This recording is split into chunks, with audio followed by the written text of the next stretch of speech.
तो प्रेम से बोलो राधे राधे। द्वापरे समनु प्राप्ते तृतीये युग पर्यये जातः पराशराद्योगी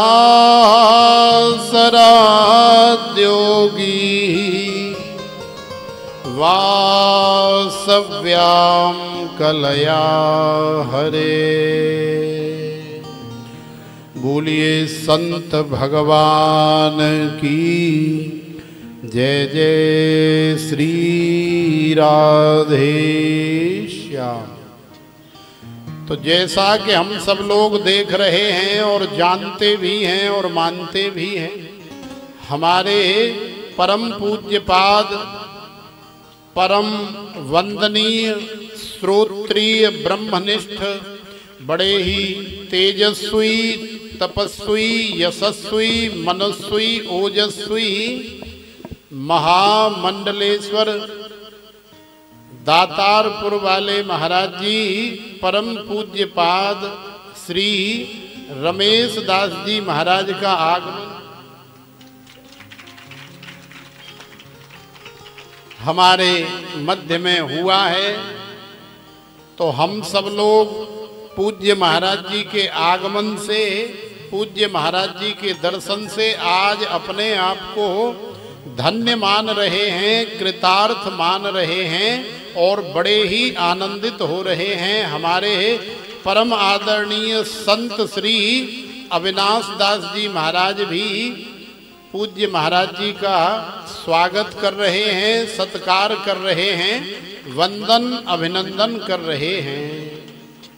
और हम सब लोग भी पूज्य महाराज जी का बहुत बहुत स्वागत वंदन अभिनंदन कर रहे हैं। तो देखो आज हमारी कथा भी सफल हो गई, आपका श्रवण करना भी सार्थक हो गया और हमारे बड़े ही प्यारे संत श्री अविनाश दास जी महाराज का भी कथा कराना सफल हो गया, क्योंकि हमारे मध्य में पूज्य महाराज जी का आगमन हो गया। बोलिए संत भगवान की जय जय श्री राधे।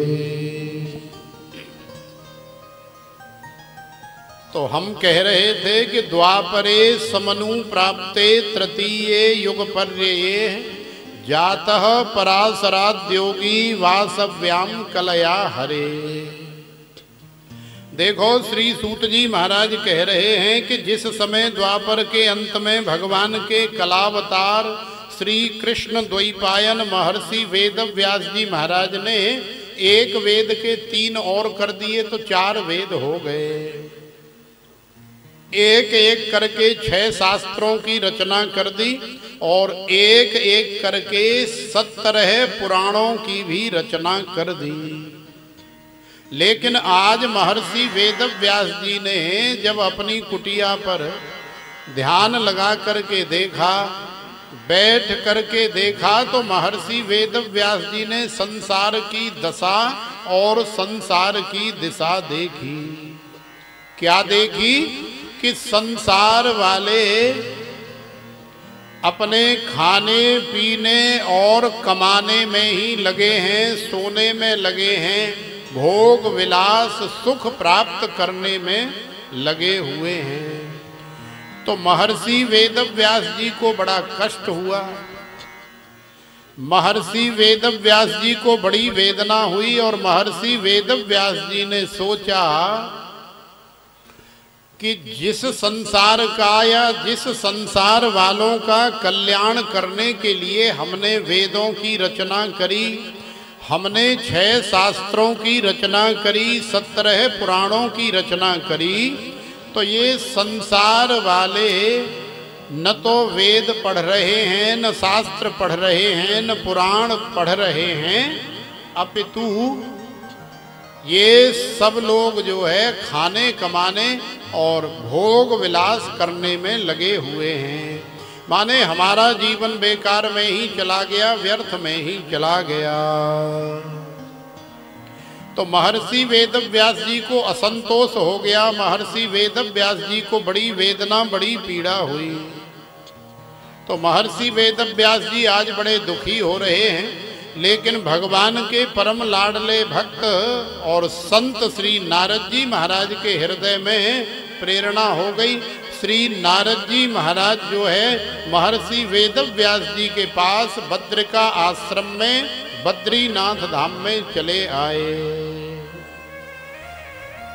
श्रीमन्नारायण नारायण नारायण, श्रीमन्नारायण नारायण नारायण, श्रीमन्नारायण नारायण नारायण, श्रीमन्नारायण नारायण नारायण, भजमन्नारायण नारायण नारायण, भजमन्नारायण नारायण नारायण, श्रीमन्नारायण नारायण नारायण, श्रीमन्नारायण नारायण नारायण, लक्ष्मी नारायण नारायण नारायण, लक्ष्मी नारायण नारायण नारायण, लक्ष्मी नारायण नारायण नारायण, लक्ष्मी नारायण नारायण नारायण, श्रीमन्नारायण नारायण नारायण, श्रीमन्नारायण नारायण नारायण, भजमन्नारायण नारायण नारायण, भजमन्नारायण नारायण नारायण, राम नारायण नारायण नारायण, राम नारायण नारायण नारायण, सीता नारायण नारायण नारायण, सीता नारायण नारायण नारायण, बद्री नारायण नारायण नारायण, बद्री नारायण नारायण नारायण, भजमन्नारायण नारायण नारायण, भजमन्नारायण नारायण नारायण, राधा नारायण नारायण नारायण, राधा नारायण नारायण नारायण, कृष्ण नारायण नारायण नारायण, कृष्ण नारायण नारायण नारायण, राम नारायण नारायण नारायण, राम नारायण नारायण नारायण, सीता नारायण नारायण नारायण, सीता नारायण नारायण नारायण, शिव नारायण नारायण नारायण, शिव नारायण नारायण नारायण, शिव नारायण नारायण नारायण, शिव नारायण नारायण नारायण, गौरा नारायण नारायण नारायण, गौरा नारायण नारायण नारायण, गौरा नारायण नारायण नारायण, गौरा नारायण नारायण नारायण, भद्री नारायण नारायण नारायण, भद्री नारायण नारायण नारायण, नारायण नारायण नारायण। बोलिए श्रीमन्नारायण भगवान की। तो बोलिए कृष्ण कन्हैया लाल की। तो हम कह रहे थे कि महर्षि वेदव्यास जी को असंतोष हो गया। महर्षि वेदव्यास जी बड़े ही व्यथित हुए। तो श्री नारद जी महाराज का आगमन हो गया। श्री नारद जी महाराज आए और श्री नारद जी महाराज ने देखा और फिर महर्षि वेदव्यास जी से कहा कि पाराशर्य महाभाग भवतः कच्चिदात्मना परितुष्यत शारीर आत्मा मानस एव वा। हे पराशर नंदन, हे महर्षि वेदव्यास जी महाराज, आप जैसे महापुरुष इतने दुखी हो रहे हैं, इतने परेशान हो रहे हैं, क्या बात है? तो महर्षि वेदव्यास जी ने बात बताई। बोले महाराज देखो ना, ये सारे संसार के लिए मैंने वेद बनाए, शास्त्र बनाए, पुराण बनाए, लेकिन ये संसार वाले हैं कि न तो कोई वेद पढ़ता है, न सुनता है, न शास्त्र पढ़ता है, न सुनता है, और ना ही पुराणों को पढ़ता है या सुनता है। तो मेरा जीवन तो व्यर्थ में ही संसार के लिए गया। अब मैं क्या करूं महाराज, बूढ़ा हो गया, अब मुझे बड़ा ही पछतावा हो रहा है। तो श्री नारद जी महाराज ने कहा कि देखो व्यास जी, आपको संसार की रुचि समझ करके फिर किसी एक ऐसे ग्रंथ की रचना करनी थी कि संसार जो है उसका श्रवण भी करे, पठन भी करे और पाठन भी करे। तो महर्षि वेदव्यास जी ने कहा कि ना महाराज, अब किसी ग्रंथ की बात मत करो। अब तो हम बूढ़े है गए, हमारे बाल सफेद है गए, अब तो हम मरवे बारे महाराज, अब काऊ ग्रंथ की बात मत करो, अब हमारे बस की बात नहीं है। हमने बहुत कर लिया और फल भी देख लिया कि इसके एवज में संसार वालों ने हमें क्या फल प्रदान किया है। तो महापुरुषों की आज्ञा मान लेना ही महापुरुषों की सबसे बड़ी सेवा और पूजा होती है। लेकिन हम लोग महापुरुषों को तो मानते हैं, संतों को तो मानते हैं, पर संतों की या महापुरुषों की नहीं मानते। उनको मानते हैं, पर वो जो आज्ञा कर रहे हैं, वो जो उपदेश कर रहे हैं, वो जो कह रहे हैं, हम उसे नहीं मानते, उसे धारण नहीं करते। इसीलिए हम लोग अनेकों प्रकार से भ्रमित रहते हैं, अनेकों प्रकार से अज्ञान से, अविद्या से ग्रसित रहते हैं। तो श्री नारद जी महाराज ने समझाया, और केवल समझाया नहीं, अपितु श्री नारद जी महाराज ने दृष्टांत भी दिया कि देखो महाराज, यदि आप सोच रहे हो कि हम कोई लिखी लिखाई या बनी बनाई बात कर रहे हो, तो ऐसा नहीं। हम आपको अपने जीवन की प्रैक्टिकली घटना, प्रैक्टिकली इतिहास श्रवण करा सकते हैं, जो कि हमारे स्वयं के जीवन में घटा हुआ है। क्या घटा हुआ है? अहम पुरातीत भवे भवम मुने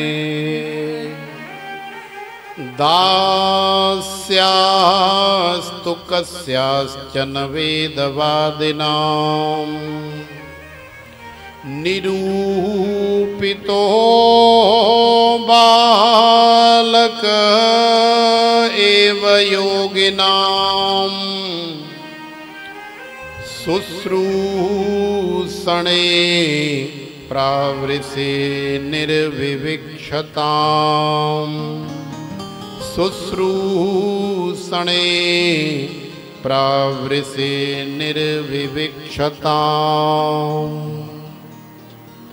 तो देखो, महर्षि वेदव्यास जी को विश्वास दिलाने के लिए कि हम आपको जो कह रहे हैं वो एकदम प्रैक्टिकली सही कह रहे हैं, श्री नारद जी महाराज ने अपना पूर्व वृतांत सुनाया। अहम पुरातीत भवे भवम मुने, हे मुनि, हे व्यास जी महाराज, आप क्या समझ रहे हो कि हम सीधे नारद बन गए? ऐसे ही नारद बन गए क्या?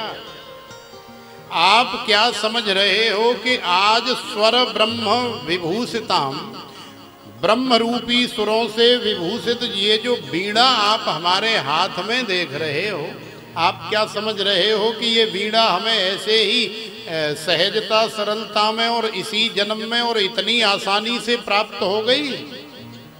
अरे महाराज ऐसा नहीं है। तो फिर कैसा है कि महाराज पूर्व जन्म में हम एक दासी के पुत्र थे। दासी के पुत्र का मतलब है कि हमारी माता घरों में काम करने वाली थी, काम करने वाली बाई। तो हमारी माता है दासी और हम हैं उसके बालक। हमारा पालन पोषण, रोटी लत्ता कपड़ा, ये सारी व्यवस्था जो है घरों में जा जा करके हमारी माता बर्तन मांजती है, भोजन बनाती है, झाड़ू लगाती है, पोंछा लगाती है, तब जा करके हमारा जीवन यापन हो रहा है। लेकिन महाराज इतना सब करने के बाद हमारी माता की एक बहुत अच्छी आदत थी। क्या आदत थी? कि हमारी माता को सेवा करने के बाद, काम करने के बाद जितना भी समय मिलता था, कहीं भी कथा हो रही हो, सत्संग हो रहा हो, कीर्तन हो रहा हो, तो हमारी माता अवश्य जाती थी और जितना समय हो सके श्रवण करती थी। यदि संत सेवा का, ब्राह्मण सेवा का, गौ सेवा का अवसर मिले तो सेवा भी करती थी अपनी यथा शक्ति। और महाराज आपको क्या बताएं, जब हम गर्भ में आ गए तब भी हमारी माता जाती थी। तो हम भीतर से सुनते थे और हमारी माता बाहर से सुनती थी। और धीरे धीरे समय बढ़ा महाराज, हम संसार में आ गए, हमारा जन्म हो गया। तो हमारी माता हमें गोद में लेकर के जाती थी, संतों के सत्संग में जाती थी, कथाओं में जाती थी। तो भगवान का गुणानुवाद श्रवण करते करते, संत सेवा सत्संग करते करते हमारी तो ऐसी रति गति मति हो गई कि महाराज आपको क्या बताएं। अब हमने तो सोच लिया कि हम जो है शादी ब्याह के चक्कर में नहीं पड़ेंगे, हम तो बाबा बन के भजन करेंगे। लेकिन जैसे ही हमारी माता को पता लगा तो हमारी माता ने 2 चपेड़ लगाई, एक इधर से एक उधर। बाबा बनेंगे, भजन करेंगे। ओ तेनू पता नहीं पुत्र, तू मेरा कल्ला मुंडा है, दूजा भी नहीं हैगा। जे किते तू चल गया, जे किते तू बाबा बन गया, जे किते तू साध बन गया, महात्मा बन गया, ते मैं ते जींदे ही मर जाना है। मैं नहीं जिंदी रह सकती तेरे बिना। तो बालक रामदास बड़ा परेशान हुआ कि यार हम जो है भगवान का भजन करना चाहते हैं, कीर्तन करना चाहते हैं और संत बनना चाहते हैं, लेकिन हमारी माता ऐसा होने देना नहीं चाहती है। तो देखो यही संसार की विडंबना है। माताएं कथा में जाएंगी, सत्संग में जाएंगी, कीर्तन में जाएंगी, लेकिन घर में यदि बालक कोई मंदिर में 10 मिनट माला झोली लेकर के आंख बंद करके जपने लग गया ना, तो माताओं का कलेजा डोल जाता है। क्यों? अरे कहीं ऐसा न हो कि ये घर से निकल ले, कहीं घर छोड़ करके साध हो जाए, बाबा जी हो जाए, पूजा पाठ करने वाला हो जाए, शादी ब्याह न करे। टेंशन बढ़ जाती है, पूजा पाठ करने ही नहीं देते। तो बालक रामदास के मन में आ गया कि हे भगवान, आप हमारी मैया को जल्दी से उठा लो तो फिर हम आजाद हो जाएंगे और वाकई बाद में आपका खूब बहुत सारा भजन करेंगे, खूब तपस्या करेंगे, खूब संत सेवा, गौ सेवा, ब्राह्मण सेवा, महापुरुषों की सेवा करेंगे। तो देखो भगवान तो सबकी सुनते हैं और भक्त की तो सबसे पहले सुनते हैं। तो बालक रामदास जो है भगवान का परम लाडला प्यारा भगत तो बन ही गया है, क्योंकि माता के गर्भ से ही भगवान से जुड़ गया है। तो भगवान ने सुन ली और अगले दिन ही जब उसकी मैया गैया को धोने के लिए प्रातः काल 4 बजे अंधेरे में गई तो घास फूस खड़ी हुई थी बेड़े में और उसी घास फूस में कोई काला नाग बैठा हुआ था। तो बालक रामदास की मैया के पैर में काट लिया और 2-4 मिनट में ही मैया का जो है गोविंदाय नमो नमः हो गई। मैया तो पधार गई। अब बालक रामदास जो है स्वतंत्र हो गया, आजाद हो गया। लेकिन जब मैया को देखा कि हमारी मैया तो पधार गई तो बालक को बड़ा दुख हुआ, बड़ा कष्ट हुआ और बालक रामदास जो है 2 प्रकार से रोया। 2 प्रकार से कैसे रोया? माने एक आंख से गर्म आंसू निकल रहे हैं और दूसरी आंख से ठंडे आंसू निकल रहे हैं। तो महाराज ये गर्म आंसू और ठंडे आंसुओं का क्या मतलब है? तो देखो, जब कोई बहुत दुख में या वियोग में रोता है तो उसकी आंख से हमेशा गरम गरम गरम गरम आंसू निकलते हैं। और जब कोई प्रसन्नता में, खुशी में, कई बार खुशी में भी रोते हैं। रोते हैं कि नहीं रोते? जब बहुत अति प्रसन्नता होती है तब भी आंखें भर जाती हैं और तब भी टप टप टप टप आंसू गिरने लग जाते हैं। तो जब हम खुशी में या प्रसन्नता में रोते हैं तो हमारी आंखों से शीतल ठंडा ठंडा आंसू निकलता है। तो बालक रामदास की एक आंख से गर्म आंसू और दूसरी आंख से ठंडे आंसू निकले। इसका मतलब ये है कि बालक रामदास को दुख तो इसलिए है कि हमारी माता चली गई। माता तो आखिरकार माता ही होती है, क्योंकि पूत कपूत सुने बहु तेरे मातान सुनी कुमाता। तो जन्म देने वाली जो माता होती है ना, उसका ऋण यदि हम चुकाना चाहें तो संभव नहीं है। ऋषि ऋण चुकाया जा सकता है। वेद शास्त्र पुराणों का अध्ययन या श्रवण करके ऋषि ऋण से मुक्ति प्राप्त हो जाती है। पिता का भी ऋण चुकाया जा सकता है। शादी ब्याह करके संतान की उत्पत्ति करके पिता का भी पितृ ऋण से हम लोग उऋण हो जाते हैं। बोलिए संत भगवान की जय। जय श्री राधे श्याम। तो देखो, आज संत महापुरुषों का आगमन हो रहा है। हमारे मध्य में विश्वोचक से पूज्य महाराज जी आए हुए हैं। हम सब लोग उनका स्वागत करें, उनका वंदन करें, उनका अभिनंदन करें और हाथ जोड़ करके उनको, हाँ, तो विश्वोचक से थोड़ा सा आगे चलेंगे तो वडला है। तो वडला से हमारे श्री वेंकटेश पुरी जी महाराज पधारे हैं। तो हम लोग उनका तालियों से और हाथ जोड़ करके स्वागत सत्कार कर रहे हैं, वंदन कर रहे हैं, अभिनंदन कर रहे हैं। बोलिए संत भगवान की जय। जय श्री राधे। तो बालक रामदास को बड़ा कष्ट हुआ और बालक रामदास ने देखा कि मेरी मैया चली गई। जब भी मुझे कोई टेंशन होती थी, जब भी कोई दुख दर्द होता था, कितनी भी पीड़ा, कितनी भी वेदना होती थी, जब भी मैं मैया की गोद में सिर रख के 2 मिनट लेट जाता था और मेरी मैया जरा सा मेरे माथे पर, मेरे सिर पर अपना जादू से भरा हुआ हाथ जब स्पर्श करती थी या फेरती थी तो उसी समय सारी पीड़ा, सारा दुख, सारा दर्द, सारी टेंशन छू मंतर हो जाया करती थी। अब हमारी मैया हमें छोड़ करके चली गई तो अब हमारा दुख दर्द वेदना कौन दूर करेगा। लेकिन खुशी इसलिए हुई कि चलो अब हमें हमारी मैया से छुटकारा मिल गया, अब हम ज़्यादा से ज़्यादा भगवान का भजन करेंगे।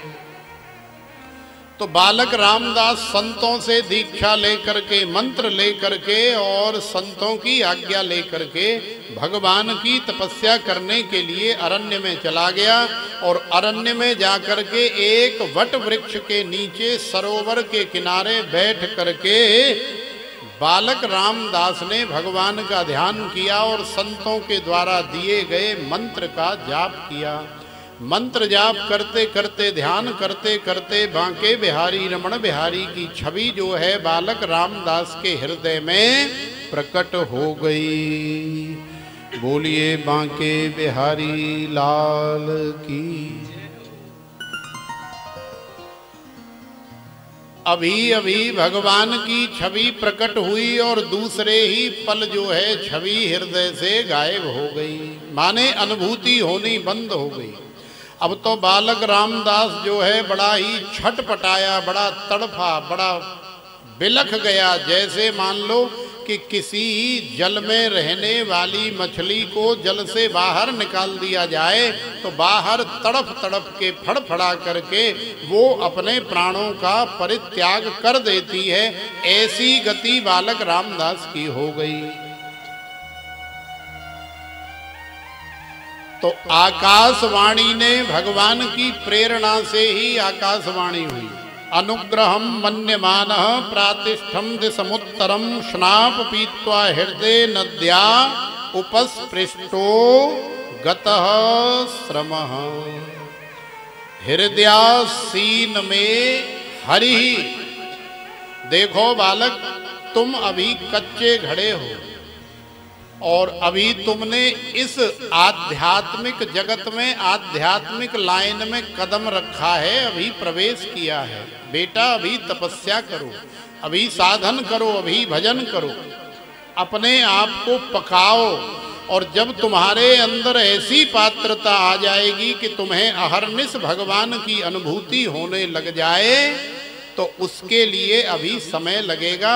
अभी इस जन्म तो आपको भजन साधन करना ही पड़ेगा।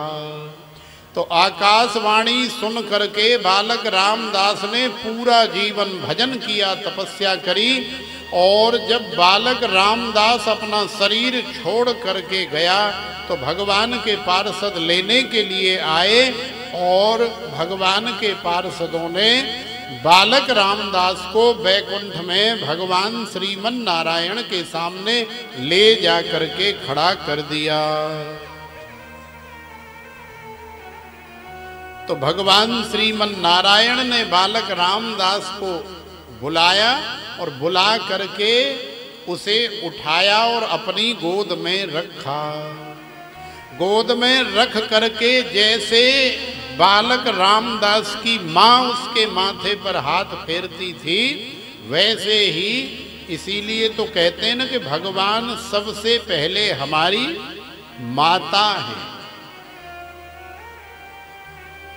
साधु संत ऋषि मुनियों के ऋण से हम लोग उऋण हो सकते हैं। यदि कथा सुने, कथा पढ़ें, वेद शास्त्र पुराणों का अध्ययन करें, श्रवण करें तो उऋण हो सकते हैं।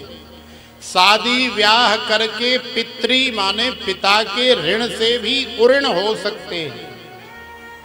यज्ञ करके, हवन करके, पूजा पाठ करके, भोग लगा करके देवताओं के ऋण से भी हम लोग उऋण हो सकते हैं। लेकिन यदि आप चाहो कि हम माता के ऋण से भी उऋण हो जाएं तो आप चाहे कुछ भी कर लो, सत्य मानो। हमारे शास्त्र कहते हैं कि माँ का एक ऐसा ऋण है कि माँ के ऋण से कभी भी कोई भी उऋण हो ही नहीं सकता। क्योंकि किस तरह से एक माँ अपने गर्भ में 9 महीने बालक को रखती है और कैसे कैसे एक एक पल फूंक फूंक करके खाती है, कैसे कैसे वो पीती है। अरे कहीं ज़्यादा मिर्च न हो जाए मेरे बच्चे के शरीर में, कहीं जलन न हो जाए, कहीं ज़्यादा नमक न हो जाए।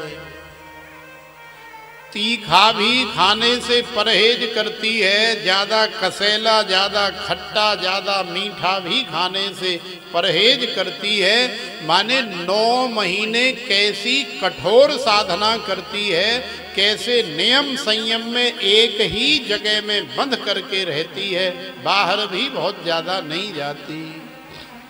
और जब बालक संसार में प्रसव की वायु के वेग के माध्यम से आ जाता है तो उस समय भी कितना कष्ट,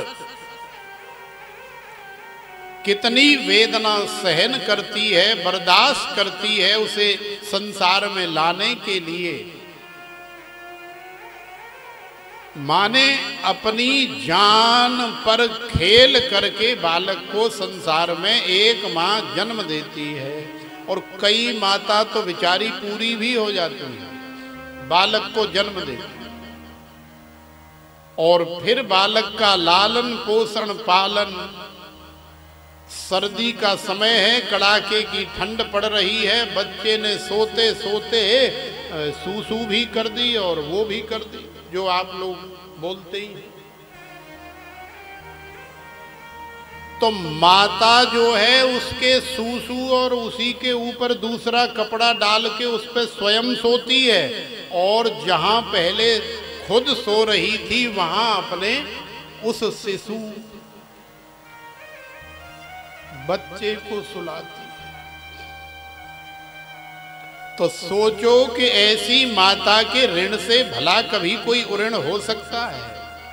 तो भगवान ही वास्तव में हमारी माता है। इसीलिए कहते हैं ना कि त्वमेव माता च पिता त्वमेव पिता बाद में।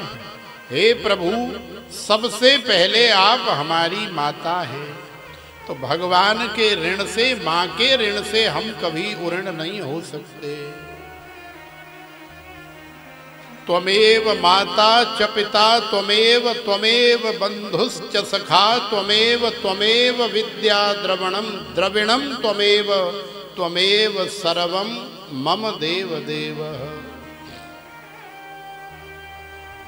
तो बालक रामदास के माथे पर भगवान ने हाथ फेरा, श्रीमन नारायण ने हाथ फेरा और प्रसन्न होकर के बालक रामदास को एक देव रूप में, एक ऋषि रूप में परिणित कर दिया। तो देखो, ये ऋषि, ये मुनि, ये साधु संत कोई और नहीं, ये बालक रामदास ही है जो नारद बना।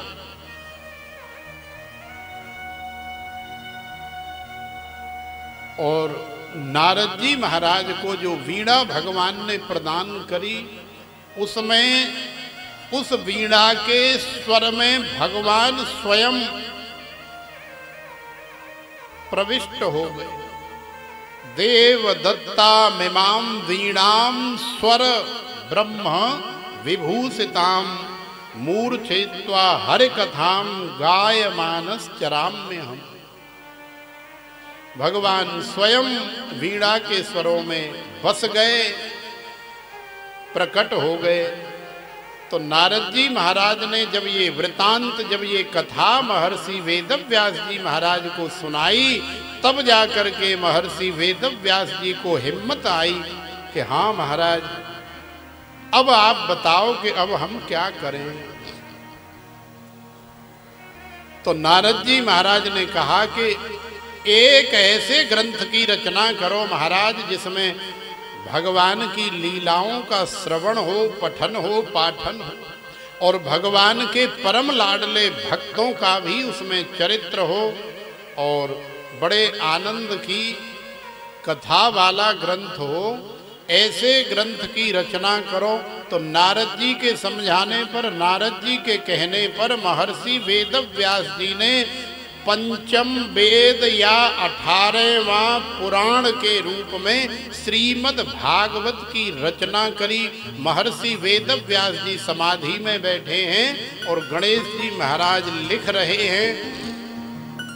जैसे जैसे महर्षि वेदव्यास जी महाराज के हृदय में जो जो भगवान की लीला, जो जो भक्तों के चरित्र आते गए, महर्षि वेदव्यास जी बोलते गए, जैसे हम माइक में बोल रहे हैं। और आप सब लोग कानों से भी श्रवण कर रहे हैं और हमारे विनीत भाई साहब कैमरा लगा करके पूरी तरह से इसे लाइव भी कर रहे हैं और रिकॉर्ड भी कर रहे हैं।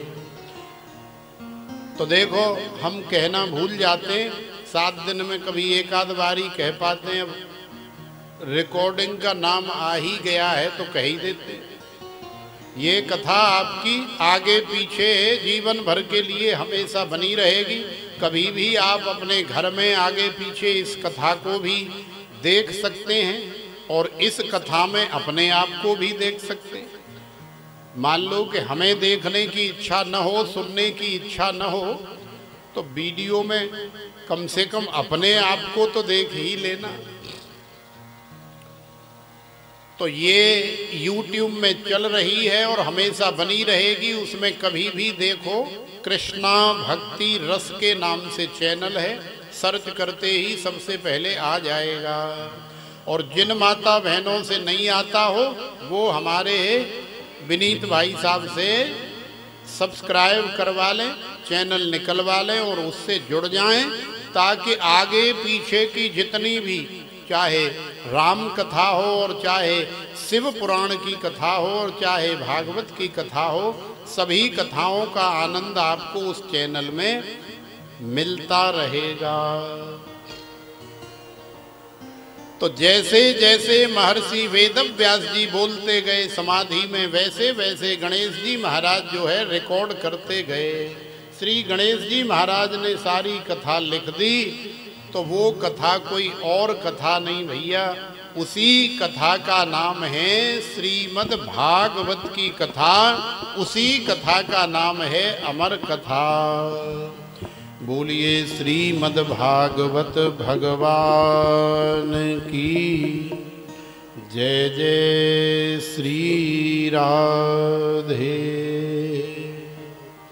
इसलिए कहते हैं कि दुनिया जलती है, जलने दो, खाओ पियो कथा सुनो, भगवान का भजन करो, या फिर खाओ पियो ऐश करो, भगवान का भजन करो, ऐसे भी कह सकते। तो आइए एक बड़ा सुंदर सा भाव हम लोग श्रवण करें और फिर एक कथा और सुनेंगे। फिर पूज्य महाराज जी का भी हम आशीर्वाद लेंगे।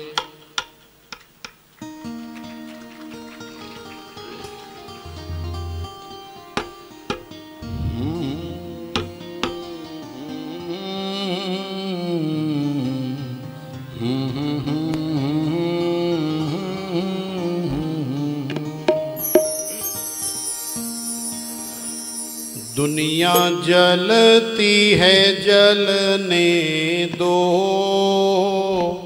दुनिया जलती है जलने दो, खाओ पियो ऐश करो, भगवान का भजन करो। खाओ पियो ऐश करो, भगवान का भजन करो। खाओ पियो ऐश करो, भगवान का भजन करो। खाओ पियो ऐश करो, भगवान का भजन करो। दुनिया जलती है जलने दो, दुनिया जलती है जलने दो, खाओ पियो ऐश करो, भगवान का भजन करो।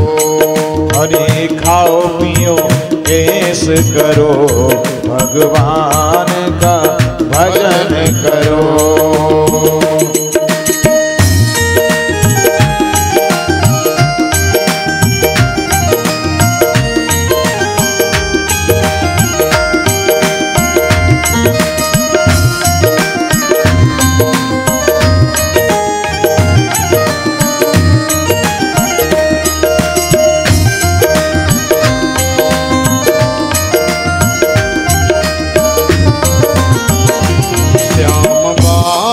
में आया करो, श्याम बागों में आया करो, श्याम बागों में आया करो, श्याम बागों में आया करो।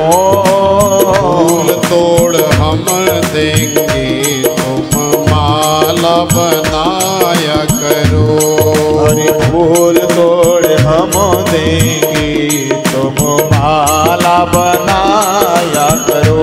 दुनिया जलती है जलने दो, ओ दुनिया जलती है जलने दो, खाओ पियो ऐसे करो, भगवान का भजन करो, खाओ पियो ऐसे करो, भगवान का भजन करो।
श्याम कुओं पे आया करो, श्याम कुओं पे आया करो, श्याम कुओं पे आया करो। रस्सी बाल्टी हम देंगे तुम पानी भराया करो, हाँ रस्सी बाल्टी हम देंगे तुम पानी भराया करो। दुनिया जलती है जलने दो, दुनिया जलती है जलने दो, खाओ पियो ऐस करो, भगवान का भजन करो, अरे खाओ पियो ऐश करो, भगवान का भजन करो।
श्याम गलियों में आया करो, श्याम गलियों में आया करो, श्याम गलियों में आया करो।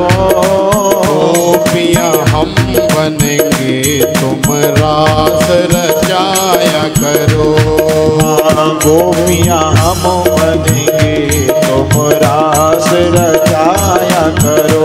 दुनिया जलती है जलने दो, दुनिया जलती है जलने दो, खाओ पियो ऐस करो, भगवान का भजन करो। करो, भगवान का भजन करो।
श्याम कीर्तन में आया करो, श्याम कथा में आया करो, श्याम कथा में आया करो।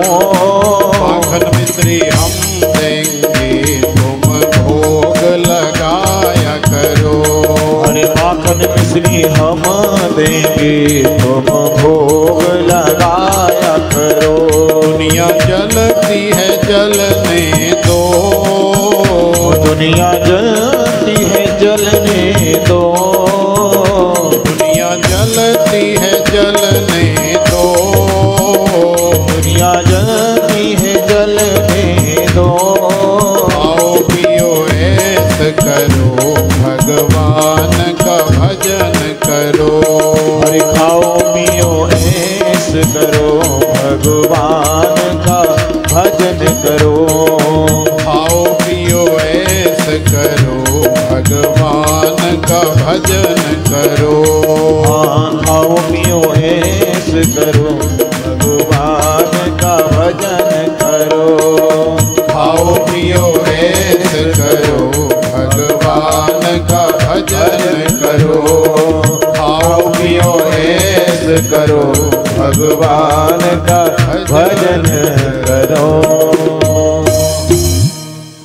जय जय श्री राधे श्याम। तो देखो भैया, ये तो संसार है, और संसार में आप जानते ही हैं कि निर्मत्सराणाम सताम वेद्यम वास्तव मत्र वस्तु शिवदम तापत्रयोन्मूलनम श्रीमद् भागवते महामुनि कृते किं वा परैरीश्वरः सद्यो हृदय वरुद्य तेत्र कृतिभिः शुश्रूषु भिस्तक्षणात्। माने हमारे हृदय में काम क्रोध लोभ मोह मद मत्सर और अहंकार ये बैठा हुआ है। काम को हम लोग जानते हैं, काम माने भोग विलास या हमारे मन में उठने वाली गाड़ी की कामना काम है, कोठी की कामना, बंगले की कामना, रुपए पैसे की कामना, ये सब काम है। क्रोध को भी असी चंगी तरह तो जानते, जदों के बीबी नू क्रोध आंदा है ते घर दे विच की हाल कर दी है ते जानते ही। ते काम नू जानते, क्रोध नू जानते हैं। लोभ, चमड़ी चली जाए पर दमड़ी नहीं जानी चाहिए। सत्य कह रहे महाराज, कई लोग ऐसे होते कि जान जाए तो जाए। अब वैसे बीड़ी नहीं पीते, लेकिन फ्री की कोई पिला दे तो पी लेंगे। और साडा की जा रहा है, वैसे पैक भी नहीं लगाते कभी, लेकिन कोई दूसरा बोतल भी पिलाए तो पूरी चट कर जाते। ऐसे हमने अपनी आंखों से देखे, कोई सुनी सुनाई बात आपको नहीं बता रहे, प्रैक्टिकली हमने देखे। तो चमड़ी चली जाए पर दमड़ी नहीं जानी चाहिए। जान जाए तो जाए, लेकिन 1 रुपया खर्च नहीं होना चाहिए। ऐसे ऐसे लोभी महाराज। एक संत के पास में एक सज्जन जाते थे, तो संत ने कहा कि दान धर्मान राज धर्मान मोक्ष धर्मान विभाग सह स्त्री धर्मान भगवत धर्मान समासव्यास योगतः। जीव का भीष्म स्तुति, पांडवों की कथा में भीष्म पितामह कह रहे हैं कि देखो भैया युधिष्ठिर, अब आप राजा बन गए हैं। भगवान श्री कृष्ण ने पितामह से पांडवों को जब उपदेश कराया तो अपने उपदेश में पितामह भीष्म ने सबसे पहले यही उपदेश किया कि हे युधिष्ठिर जी महाराज, अब आप राजा बन गए हैं तो दान धर्मान राज धर्मान मोक्ष धर्मान विभाग सह स्त्री धर्मान भगवत धर्मान समासव्यास योगतः। सबसे पहला आपका धर्म है कि आपको दान करना चाहिए। दान कहाँ करना चाहिए? जहाँ आवश्यकता हो वहाँ दान करना चाहिए। लेकिन संसार में उल्टा हो रहा है। जिसके पास पहले से ही हजारों करोड़ रुपए की संपत्ति है, हजारों करोड़ बैंक बैलेंस पहले से ही भरा पड़ा है, वहाँ लोग लाख लाख 2-2 लाख 5-5 लाख करोड़ करोड़ दान कर रहे हैं। और जहाँ आवश्यकता है, जहाँ लोग बेचारे कैसे कैसे दाल रोटी का गुजारा कर रहे हैं, वहाँ लोग 10 रुपए देने में भी कतराते हैं। तो भीष्म पितामह ने देखा कि अब ये राजा बन गए, धन की कोई कमी नहीं है, सारी दुनिया इनकी मुट्ठी में है, तो इनका परम कर्तव्य है कि इनके राज्य में, संसार में जो भी दीन दुखी हैं, जो भी जरूरतमंद लोग हैं, उनकी ये सेवा करें। चाहे कपड़े का दान हो, चाहे भोजन का दान हो, चाहे रुपए पैसे का दान हो, या कोई शारीरिक सेवा का दान हो। तो सबसे पहला कर्तव्य क्या है? दान। हमें दान अवश्य करना चाहिए, और दान भी अपनी सामर्थ्य के अनुसार करना चाहिए। पत्रम पुष्पम फलम तोयम यो मे भक्त्या प्रयच्छति तदहम भक्त्युपहृत मश्नामि प्रियतात्मनः। ये भगवान ने उन लोगों के लिए कहा है जिनके पास संसार का धन वैभव नहीं है। तो कोई चोरी करके थोड़ी लाएंगे भंडारा करने के लिए या दान देने के लिए। तो अपनी यथायोग्य शक्ति, अगर हमें भगवान ने लाखों करोड़ों दिए हैं तो हम जहाँ भी दान करें तो सोच करके समझ करके अपनी हैसियत के हिसाब से ही दान करें। लेकिन कई लोग ऐसे होते हैं महाराज कि भगवान ने तो करोड़ों रुपए दे रखा है, लेकिन 1 रुपए का भी दान करते समय नानी मर जाती है, कलेजा बाहर आने लग जाता है। इसीलिए तो कहते हैं दान करने वाला बड़ा दिलदार होता है। तो एक संत जो है दान के ऊपर उपदेश कर रहे थे, प्रवचन कर रहे थे, हजारों की भीड़ थी। उसी में एक सेठ जी भी बैठे थे जो बड़े ही मक्खी चूस थे। लेकिन आज बात लग गई कि यार महाराज ने बहुत जोर दिया है दान के ऊपर, तो दान तो करना चाहिए। क्या करूं, कैसे करूं, हिम्मत नहीं होती। हनुमान जी महाराज की सेवा पूजा करते थे सेठ जी, बड़े ही मक्खी चूस। आज घर आए तो बात मन में खटक रही है कि शाम को हनुमान जी महाराज के पास रोज जाता ही हूँ, आज तक मैंने दान नहीं किया है, तो मुझे दान करना चाहिए। तो आज सेठ जी ने बड़ी हिम्मत करके, बड़ा दरिया दिली दिखा करके और तिजोरी खोली, और तिजोरी में से 1 रुपया, वो जो चल रहा है ना स्टील वाला, 1 रुपया निकाला, और 1 रुपया निकाल करके और मुट्ठी में बंद कर दिया। अब धीरे धीरे रास्ता चल रहे हैं, हनुमान जी की पूजा सेवा करने जा रहे हैं, दर्शन करने के लिए जा रहे हैं। तो महीना था महाराज जुलाई और अगस्त का। तो जुलाई और अगस्त के महीने में तो आप जानते ही हैं कि कैसी सड़ी हुई गर्मी होती है। माने न पसीना आए तो आ जाए, नेक एसी से बाहर निकलो बस फिर पसीना, सड़ी गर्मी, एकदम झुलसा देने वाली, सड़ा देने वाली, गला देने वाली। गर्मी। तो सेठ जी ने मुट्ठी ऐसे बंद कर रखी है कि हवा भी जो है कहीं से प्रवेश न कर जाए, कहीं ऐसा न हो कि बड़ी हिम्मत करके तो तिजोरी से निकाला है और ये रुपया बीच रास्ते में ही कहीं हवा से उड़ जाए। तो धीरे धीरे आगे बढ़े और आगे चलते गए। हनुमान जी महाराज के पास पहुंचे, दान पेटी के पास पहुंचे तो सेठ जी ने फिर मुट्ठी खोली और मुट्ठी खोल करके जैसे ही देखा तो सारा हाथ जो है पूरी हथेली पसीना से लथपथ गीली हो गई है। और सेठ जी ने देख करके कहा कि अच्छा तो ये बात है। क्या बात है? कि तू मुझे छोड़ करके जाना नहीं चाहता है, तुझे भी अब मेरे से लगाव हो गया है। ओ कोई नहीं पुत, वो चिंता नहीं कर दे, असी केड़ा मैं सुटिया तेनू पेटी, असी ते अजी ते मेरे हथ विच ही है तू, कोई नहीं। ओ इन्ना ना रो पुत, इन्ना ना रो भैया, इन्ना नहीं रोंदे। तो सेठ जी ने कहा कि इन्ना ना रो, और सीधा पेटी में डालने की बजाय उस रुपए को अपनी जेब में डाल लिया। तो आज बड़ी मुश्किल से संत के उपदेश से थोड़ी हिम्मत तो आई, लेकिन चूंकि आदत से बड़े मजबूर हैं तो 1 रुपए का भी जीवन में दान नहीं किया। तो देखो दान हमें करना चाहिए, क्योंकि दान धर्मान राज धर्मान मोक्ष धर्मान विभागसः, स्त्री धर्मान भगवत धर्मान समासव्यास योगतः। हम आपको कथा का दान कर रहे हैं, साक्षात भगवान का ही दान कर रहे हैं, ये अनमोल दान है। बोलिए श्री बांके बिहारी लाल की जय।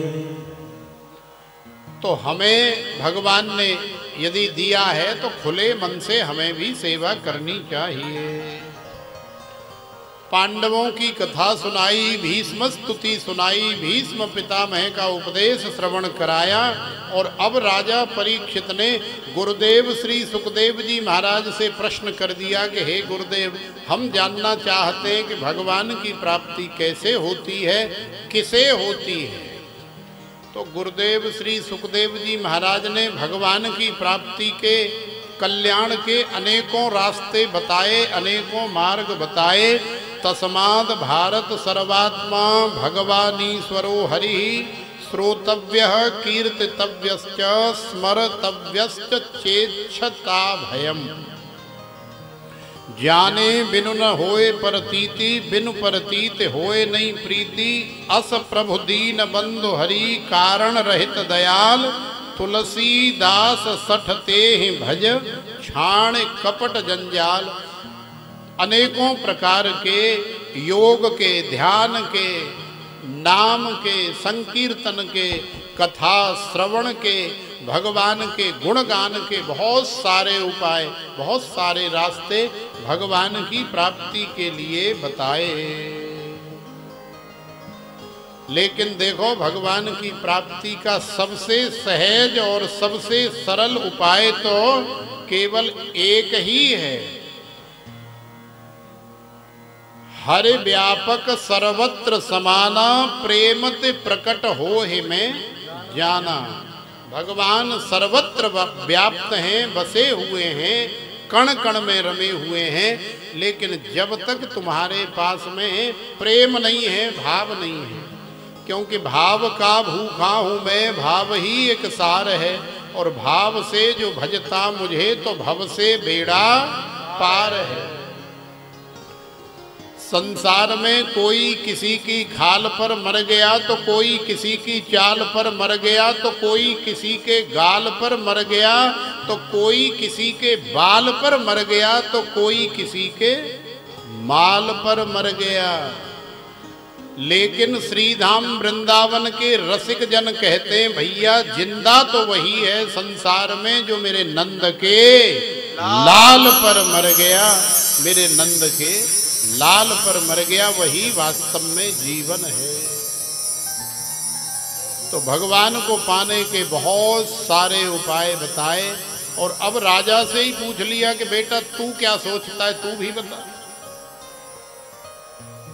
तो राजा बता रहा है, राजा परीक्षित बता रहे हैं कि गुरुदेव हम तो कछु ऐसा जानते हैं कि भगवान सबसे पहले उसे मिलते होंगे जो बढ़िया नहा धो करके और बढ़िया साफ सुथरे कपड़े पहन करके तेल वेल लगा करके चकाचक बन ठन करके रहता होगा, माने साफ सुथरा बन करके रहता होगा। बोले और भगवान उसे मिलते होंगे जो उम्र में भी थोड़ा सा बड़ा होता होगा। अब बच्चे को मिल करके या बूढ़े को मिल करके भगवान क्या करेंगे, क्योंकि बच्चा बेचारा ना समझ होता है और बूढ़ा बेचारा समझाने से भी नहीं समझता है।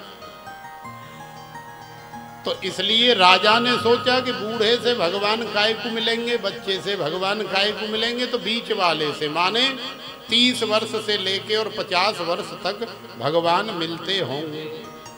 बोले और तो राजा ने कहा कि जो थोड़ा पढ़ा लिखा होता होगा संसार में, जिसके पास कोई डिग्री है, डिप्लोमा है, कोई ज्ञान है, उसे भगवान मिलते होंगे। तो बोले और महाराज भगवान उसे मिलते होंगे जो जाति में वर्ण में थोड़ा ऊंची जाति का या ऊंचे वर्ण का होता होगा। बोले और महाराज भगवान उसे मिलते होंगे जो संसार में बाहुबली होता होगा। बाहुबली का मतलब है कि जिसकी लाठी उसकी भैंस, जेदा लठ ओदी मज के दिए जेदा लठ, जेदे लठ दे विच दम हैगा ओदी मज। तो बोले और भगवान उसे मिलते होंगे जिसके पास में संसार की धन दौलत, जमीन जायदाद, कोठी बंगले, गाड़ियां, बैंक बैलेंस, माने संसार का वैभव होता होगा।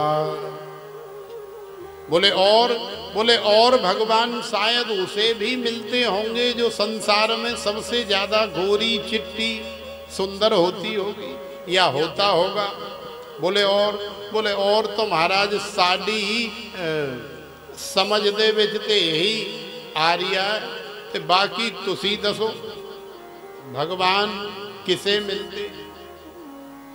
तो देखो राजा ने तो जो बताया अपनी मति के अनुसार बताया, लेकिन हमारे श्री सुखदेव जी महाराज ने जो कहा है वो सुनने लायक है।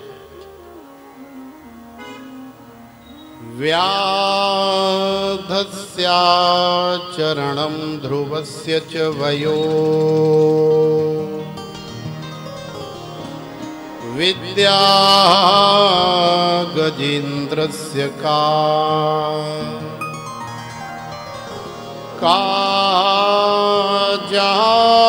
जाति विदुरस्य यादवपते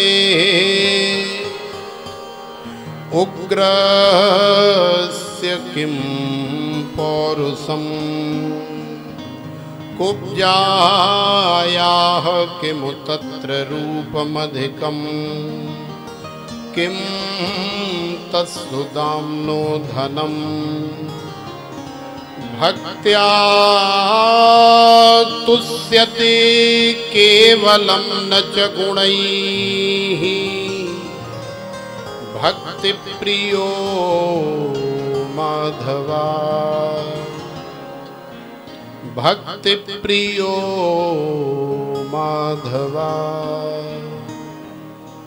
तो गुरुदेव श्री सुखदेव भगवान कह रहे हैं कि व्याधस्या चरणम ध्रुवस्य च वयो विद्या गजेन्द्रस्य का जाति विदुरस्य यादव पतेः उग्रस्य किं पौरुषम् कुब्जायाः किमु तत्र रूपमधिकं किं तत्सुदाम्नो धनम् भक्त्या तुष्यति केवलं न च गुणैः भक्ति प्रियो माधवा।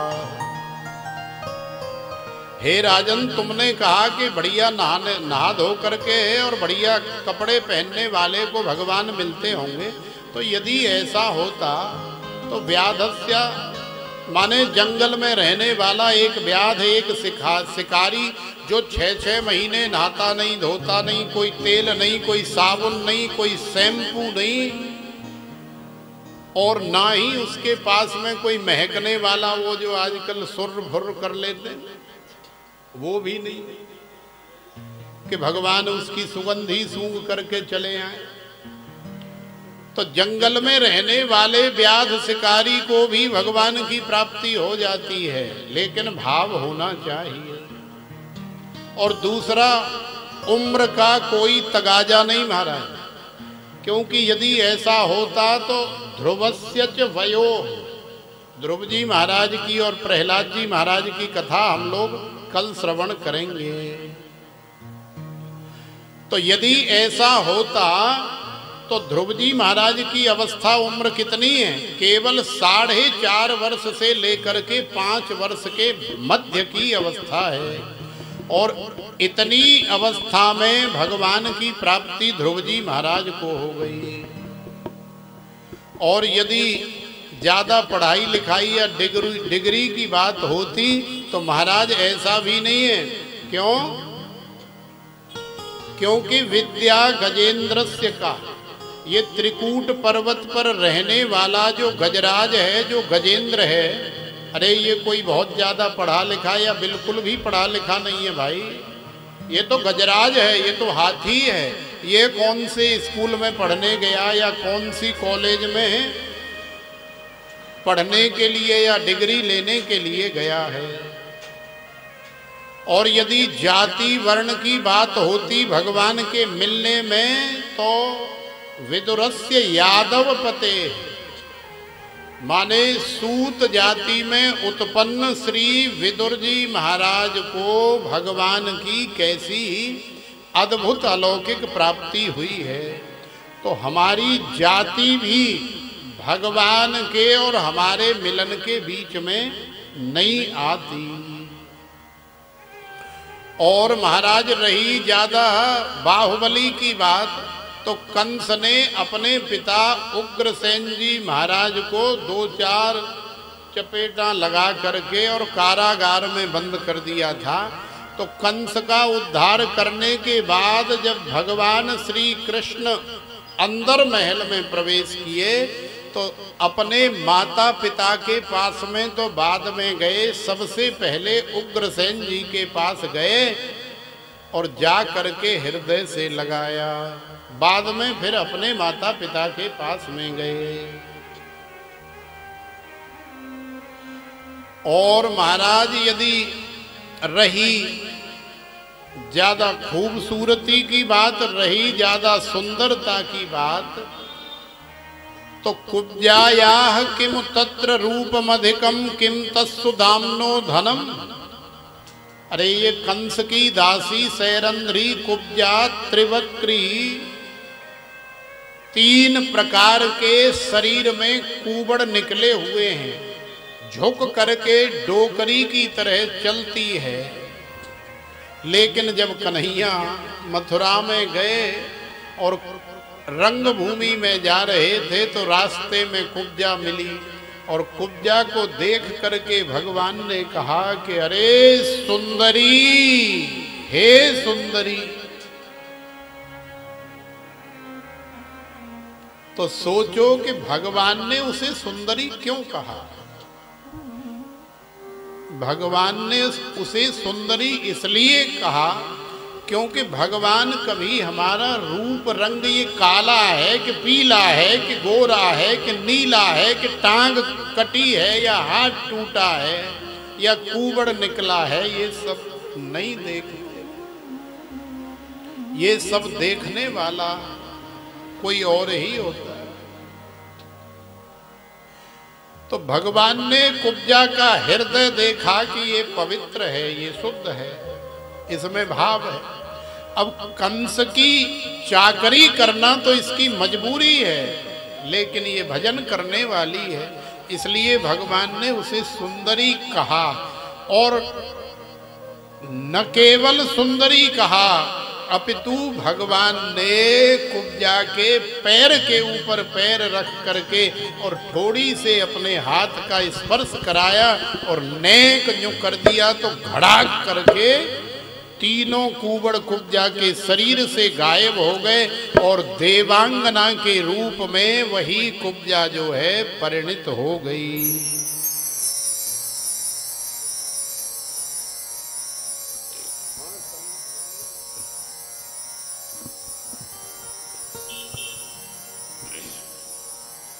तो कुब्जायाः किम तत्र रूपमधिकम किम तत्सुदाम्नो धनम भक्त्या तुष्यति केवलम न च गुणैहि भक्ति प्रियो माधव।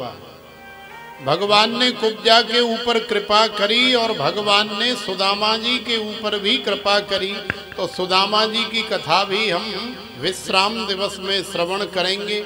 अब सोचो कि सुदामा जी के पास संसार का कोई धन कोई वैभव नहीं है, तो भगवान ने सुदामा जी पर कैसी अद्भुत अलौकिक कृपा करी है। तो भगवान की प्राप्ति में क्या होना चाहिए?